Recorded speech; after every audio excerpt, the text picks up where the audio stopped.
Olá pessoal, aqui é o Velgas. Hoje é dia 6 de fevereiro de 2025.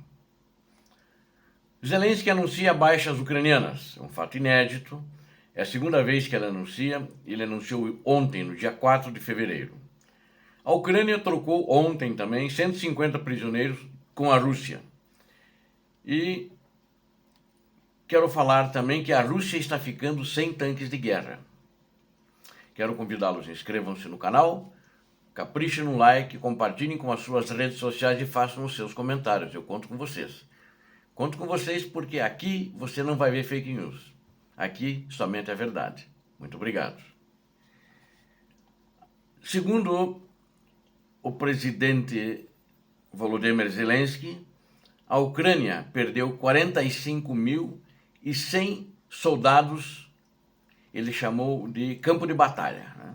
Que seria todo o teatro de operações, desde o início da invasão em grande escala da Rússia em fevereiro de 2022.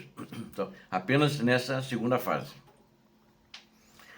Ele disse isso em uma entrevista a um jornalista britânico, Piers Morgan, né, que na data de ontem, 4 de fevereiro, foi ao ar. Zelensky acrescentou, ao lado disso, que houve um total de 390 mil, é um número grande, soldados feridos nas batalhas. Embora o número real de soldados feridos, assim, gravemente, que não possam voltar ao combate, é menor, por causa que alguns sofreram ferimentos múltiplos, né, durante incidentes separados, inclusive. Em declarações anteriores sobre a contagem do total das baixas ucranianas, Zelensky disse que aproximadamente metade dos soldados feridos em ação retornaram ao campo de batalha. E todos eles retornaram voluntariamente. O soldado ferido ele vai à retaguarda na Ucrânia, é tratado num hospital, e aquele que tem condições de voltar a lutar, ele tem a opção de ou ficar em casa ou voltar a lutar. 99%, segundo ele, disse quase todos, resolveram voltar a lutar. Aqueles que tiveram o tratamento, vamos dizer assim, ferido sarado e tiveram condições de combate, então continuam no teatro de operações. Então, isso é um fato positivo para a Ucrânia, porque o soldado ucraniano, ele não é mercenário. O soldado ucraniano que está lá, eles até agora, a maioria deles inscreveu-se como voluntário. Não há uma mobilização forçada. Ainda não houve até agora e o presidente Zelensky tem evitado ao máximo fazer a mobilização forçada. E esses comentários do líder ucraniano são uma rara admissão de uma autoridade ucraniana sobre a contagem de baixas na linha de frente, né, em todas as linhas de frente do teatro de operações. Ele já tinha revelado anteriormente que uma contagem total de vítimas, ele disse isso em dezembro de 2024, que a Ucrânia havia perdido 43 mil soldados, com 370 mil casos que tiveram de feridos, né, que tiveram que ter assistência médica. Apesar das estimativas, o presidente ucraniano acrescentou que não estava claro quantos milhares de soldados estão atualmente mantidos como prisioneiros de guerra em comparação com os desaparecidos em combate, né? Aí diz ele, quantos deles estão desaparecidos em ação e quantos são prisioneiros de guerra, não sei o número exato, mas estamos trabalhando nisso, acrescentou ele, respondendo à pergunta do jornalista. Comparando o número de vítimas da Ucrânia com o da Rússia, ele também falou, né? O presidente ucraniano disse que aproximadamente 350 mil soldados russos foram mortos e entre 600 a 700 mil casos de soldados russos sofrendo ferimentos no campo de batalha. Então, por que isso, né? Por que 45 mil mortos ucranianos e 350 mil russos mortos? É muito simples de ver isso, uma análise, né? Porque a tática de combate, de capturar território da Rússia, ela é tática de carne moída, né? Bucha de canhão, como nós dizemos no Brasil. E lá eles chamam de carne moída, né? O que é? Eles colocam fileiras, que são linhas de soldados russos, precariamente armados, muitas vezes, para avançar contra as posições ucranianas. E com o objetivo de, nesse avanço, eles não permitirem que os ucranianos recarreguem as armas e eles consigam chegar à posição, às linhas mais à retaguarda, que normalmente são tropas já profissionais, aí cheguem e exterminem os ucranianos e assumam as suas posições. Essa é a tática deles, né? A Ucrânia nunca deixou a primeira linha de frente ser exterminada. Ela sempre recuou antes quando via que não conseguiria aguentar o ataque. Foi assim em Bakhmut, foi assim em Advilka, etc, etc. Em Vuhledar, no ano passado, e assim sucessivamente. Então, essa é a tática da Ucrânia. As estratégias da Ucrânia são mais humanas numa guerra desumana, assassina, movida por esse ditador russo também assassino, que tem esse instinto genocida. Então, a Ucrânia tem uma outra tática, uma outra estratégia. Por causa disso, o número deles é bem maior. Mas ontem foi divulgado também o número de ontem, total de baixas russas, entre mortos e feridos, 845 mil. Daqui semana que vem, 2, 3 dias, daqui a 5 dias pelo menos, vamos dizer, numa hipótese ruim, já vai dar 850 mil. Então esse número é complicado. Eu vou dizer, mas como é que a Ucrânia sabe que ele diz esse número?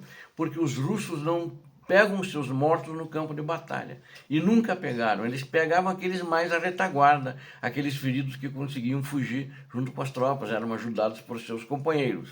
Então essa é a diferença entre o exército ucraniano e o exército russo. Aí o que a Ucrânia fazia e continua fazendo? Eles pegam os mortos e estocam eles em vagões frigoríficos. Estocam até uma palavra ruim, mas é isso. Eles vão colocando eles em vagões frigoríficos. No início dessa segunda fase da guerra, que começou em 2014 e reacendeu em 24 de fevereiro de 2022, então no início dessa segunda fase, a Ucrânia fez algumas trocas de corpos com os russos, que também tinham corpos de ucranianos.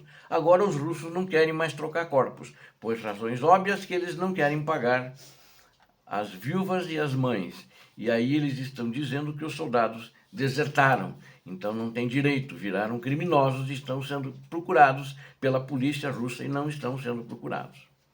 Enquanto isso, na data de ontem, a Ucrânia trouxe de volta 150 militares ucranianos do cativeiro na Rússia, né?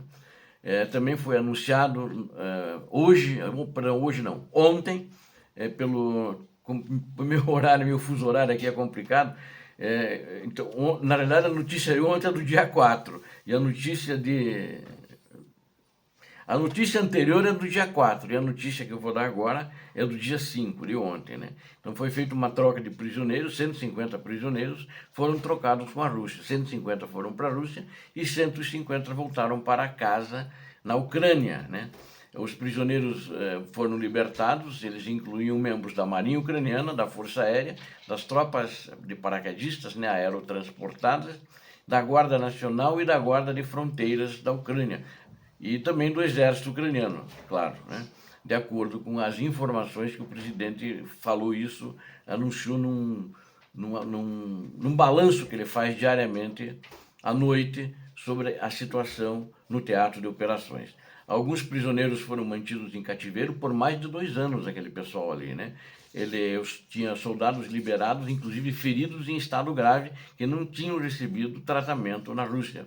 A diferente do que faz a Ucrânia, que trata os feridos russos.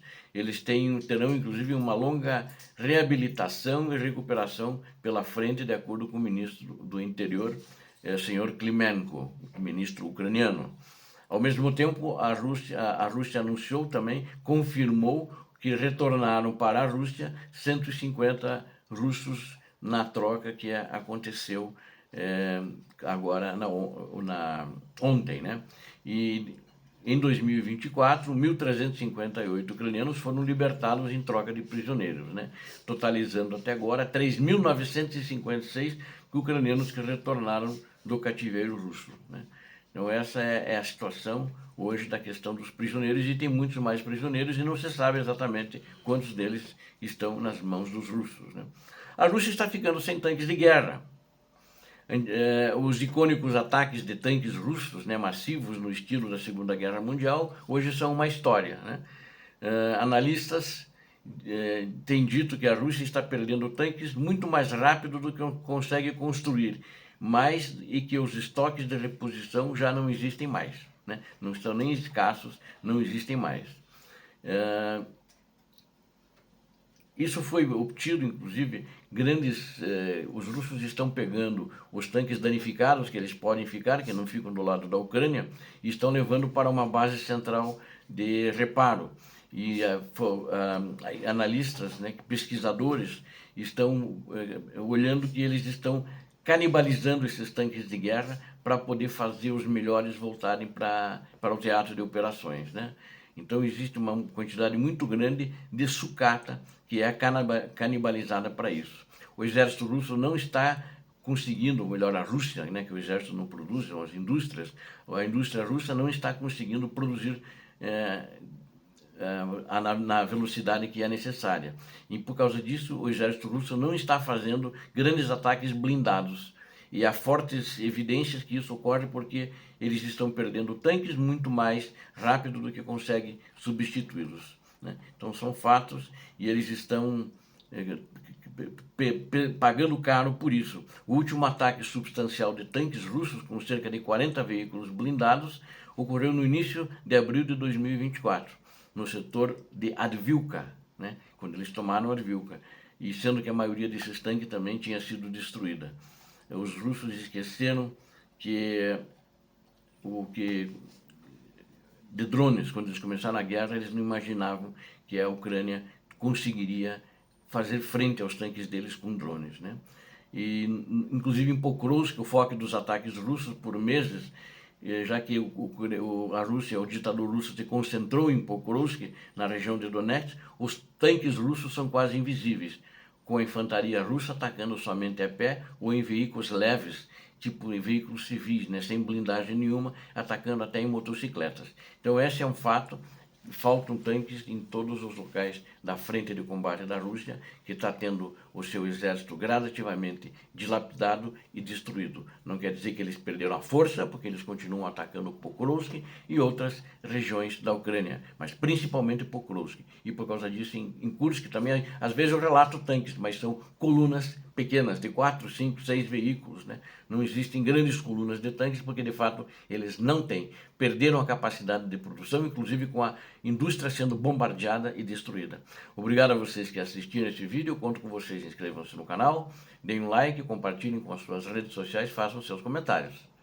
Deus abençoe a vocês, Deus abençoe a Ucrânia, Deus abençoe o Brasil. Aqui você viu a verdade. Inscreva-se.